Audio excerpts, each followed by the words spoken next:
It's with regret that I report the passing away of Baroness Jill Knight, my second cousin, my father's cousin, who was an amazing woman.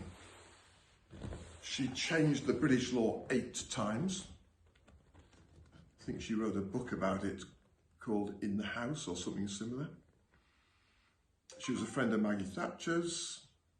Amazing woman. I went to spend a night with her Christmas time, actually, 2018/19. And she'd done yards of super tapestries, which were hanging like murals on her wall in her super home at Collingtree, Northampton.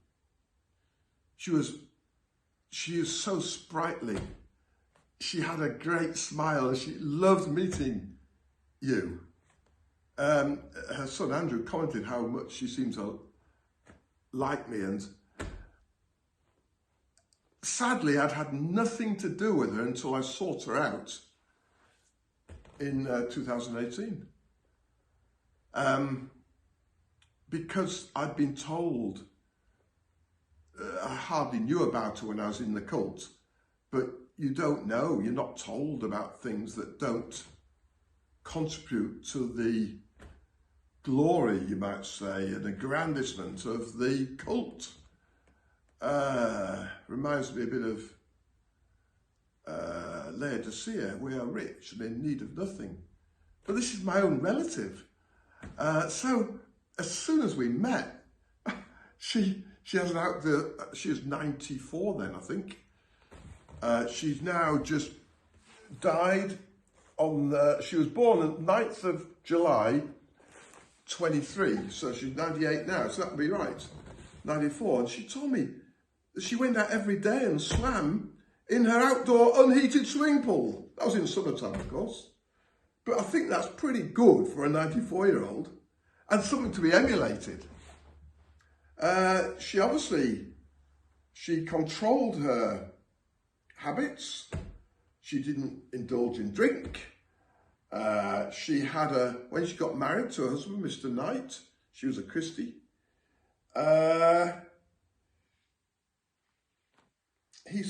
She made it very clear, look, I'm pursuing a career as an MP because I'm devoted to the country. So you're going to have to accommodate that lifestyle. But he loved her sufficiently to accept that. And she had a very happy married life. So important. And I think I've said before that I had the privilege of meeting her in Nottingham, and we went to a musical where her son and daughter-in-law, Andrew and Mary, were playing in the band. Great time. And she was joining in, and she's that sort. I just love singing. I used to love singing in church occasionally when I managed to drag a few people in from the streets, which is very, very frowned on and very, very unusual. We used to have some extra hymns sung, and I just loved joining in hymns and singing. We used to sing Alexander's round the piano, and that gives you a touch of Christ, because the hymns are so real. They touch your soul, they touch your heart. And Jill had soul, she had heart. And I'm worried that some of these religions today have turned into businesses and have lost their heart and soul. It's all about compliance and a set of rules, legalities, business, money. And you have to sign your will over to some executives who are in the same church, who haven't got your best at heart. They're doing it for the good of the religion. How good's that? What is the religion anyway? What is the testimony? What is this wonderful assembly, or church as they call it? Is it, or is it a business? And you're conning the taxpayers into supporting it? That's my question. But nevertheless, let's just join even the brethren in mourning, really, that we've lost a a woman, I kind of often thought before it's too late now, but it'd be good to wheel her into Parliament and get the applause from the MPs around the House for what she did for the country. She's a brave woman, and she stuck to her principle and made the UK a better place, consequently the world a better place, because the UK law has ramifications around the world. It kind of ripples out because it's respected, and fundamentally we need to respect government. They've got issues, and that brings me on to some of the current scandals. I mean, Partygate, and obviously Boris and co stepped the wrong side of the line in having these events and gets-togethers during COVID. But the system of the country is good enough that that's been exposed. There have been impartial investigations. The price has been paid. So good on the system. There's none of that going on in some of these cults. No way. That's why they're so secretive. There's no accountability. No. And then when things go wrong, nobody takes responsibility. Or no, the promulgators kind of hide away between layers of others, and the wrong people get into trouble. Oh yeah. So at least we should be thankful that we're in a country where injustices are brought to light, and credit to all concerned. Another thing I've noticed recently on the wider front is, I'll read it out, this is in the press. Scamming is fraud and embezzlement of other people's bank accounts by deception. It's Britain's most widespread crime. It outclasses burglary, pickpocketing and mugging put together. It outclasses them all. Little old ladies fall for such scams and lose their life savings. Now, we've got to be brave and apply that to religions and cults, and the PBCC in this instance are vulnerable members falling foul of scams and losing their life savings. I look back to the 60s and the 70s, and the generous people who helped the brethren in those days were two names come to, particularly, especially in the 60s, John Dallow. And his wife, after he died, gave me a loan so that I could buy my second house. Kind family, they still are, lovely family, the Dallows. Now, David Smith, Sheffield, he had a very good business in the 60s and 70s. These brethren were kind, and there were many more. Brian Dewis later.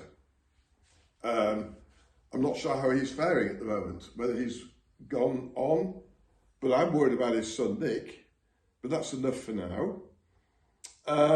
What I'm asking is, are the brethren looking after the families of these brethren who invested their livelihoods and their savings and their wealth into the religion? Of course, they're vulnerable because they think it's safe.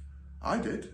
I thought that investment into the religion, I worked out that I've given round about, probably more, but round about, say, $1 million in the religion, because I thought it was the right thing to do. It's a safe investment. We're told that God's things are the safest. And, you can't buy a place, even a multi-billionaire couldn't buy a seat in this church, which of course makes you think that, it's a very special church, and we've just got to be thankful and pour our money in, We do it without any second thought, glad to do it, but because we thought it was the right thing. But my question is, just as the question was in the paper, have we fallen foul of a scam? Is that money finding its way to the hierarchy's pocket? It certainly seems as though the hierarchy and those benefiting from PPE contracts recently are the people that take the meetings, that lead in church, and actually ride under Bruce Hales's thumb and his son's thumbs. So we need to ask, is that right? What's happened to the generous brethren? Not the people who run a business. I'm not interested in hierarchical people that get ministered to by gifts in care meetings from around the world because they are the leader's right-hand man and hatchet men and withdraw from people and are successful in business and ruthless in the way they deal with the hapless souls in their local assemblies, as well as their suppliers and staff.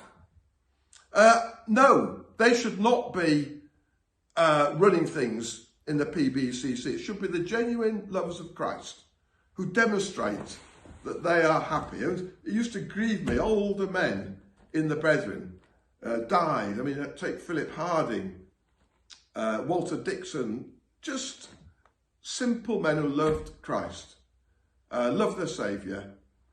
And I was longing for them to take meetings towards the end of life. Never happened. One time I literally dared to suggest to Brian Stutterheim, who was the guy that did the asking. At one point it was Mark Bailey, then Brian Stutterheim, I think Chris Stutterheim, but in my local little subdivision, whether Phil Harding could take a reading. And so they somewhat begrudgingly asked him. We had an excellent time. And he took up John the Baptist. That's what's needed. That's what needed. The axe needs applying to the root of the trees. Yeah, we need to get down to the root of issues. Write down, go back, drill down what's gone wrong. If a religion has turned into a business, something has gone horribly wrong. If there's a robotic sort of sameness instead of the life and soul and spirit of great personalities who we used to love and respect, what's gone wrong? You know, I look back to the 60s, tremendous personalities, and I don't want to go over it again because I've been over it before, but it grieves me that the spirit and soul of those that could evangelize and bring young people to Christ because they're inspirational have kind of gone by the wayside. And it's now kind of prescribed, and the leader says through his hierarchy who takes the meetings, who preaches, who does this, who can't do that, who can't and whatever. Where's the Spirit of God in that? Where is Christ? So that's another thing. The other thing, of course, of course, I'm quite interested in sport. And Rebecca Vardy has suffered abuse and ridicule at the hands of Colleen Rooney, Wayne's girlfriend or wife, I'm not sure which. And, you know, the QC for Jamie Vardy's wife said that she'd been dealt very serious harm to her reputation on a massive scale. Well, is that happening in church? Is anybody being harmed? Is anyone's reputation being harmed on a massive scale? I think mine has been. This isn't a personal, it's a wider appeal. But if you've caused harm, if you were brought before the courts of the country, you'll be in big trouble. Big trouble. I have to pay handsomely in compensation, handsome compensation to the person you've harmed. And this is what we've got the issue about in this PBCC, the detriment and harm to families and individuals. It's not right. Who's really gaining if you're harming somebody? I don't think those doing the harming, they might get short-term gain. Long-term, they'll have to pay the consequences. So I'm just saying, sort it out now. Confess it in your local church. Confess it to the authorities. Be a man. And, hand yourself in. Hand yourself over. Just like happens in this country where there's a reasonable set of laws. A good set of laws, I would say, in the UK.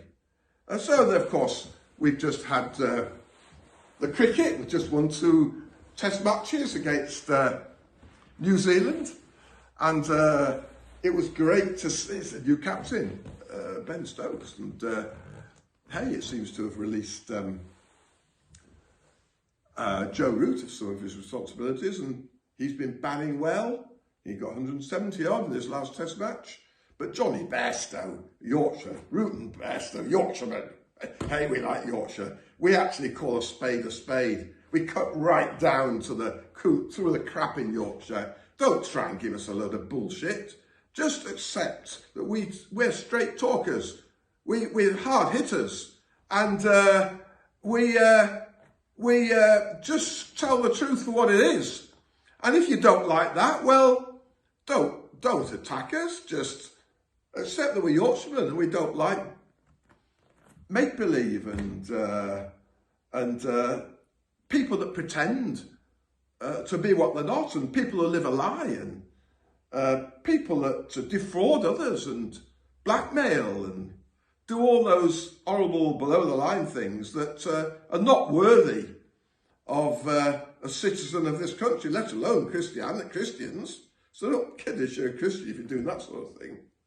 So yeah, and then seeing Bairstow hitting those sixes and his captain Ben Stokes was rather good, and of course the whole match was turned round, and I think the bowlers are getting a bit old. We've got Stuart Broad, Jimmy Anderson, he's been going since I was a boy, but not quite that long.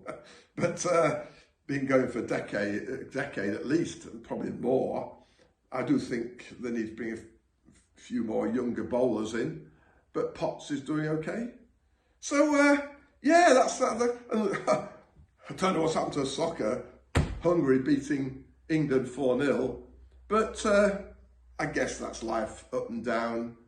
Sometimes you don't know, certainly in the religion I've been, you don't know whether you're on your head or your feet. They kind of toss you up and make something of you, then slam you down, and you just feel, just got to roll with the punches. But I'm really raising issues about religion.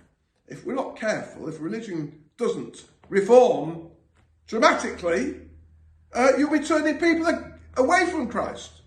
People will turn to materialism. People will turn to other things than Christ for their comfort. But Christ is the answer. And you won't shift me from that.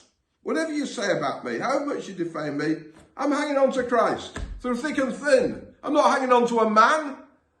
Someone in the history of the PBCC said, I'll hang on to you, beloved, and you'll get me to heaven, or some other nonsense. Well, he was a little bit, the old man was a bit old then, still a lovely soul, but he's just a bit misdirected because he thought the leader was representing Christ. And that's pretty much, I'm sympathetic because that's pretty much where we've all been. And I'm trying to shape this, these dear brethren that I love out of that mindset, get them connected with Christ directly, rather than go through an intermediary who sets his own rules and his own agenda and rewrites history and deceives brethren into thinking that he's the Paul of our day, the man of God and all that shit. Excuse me.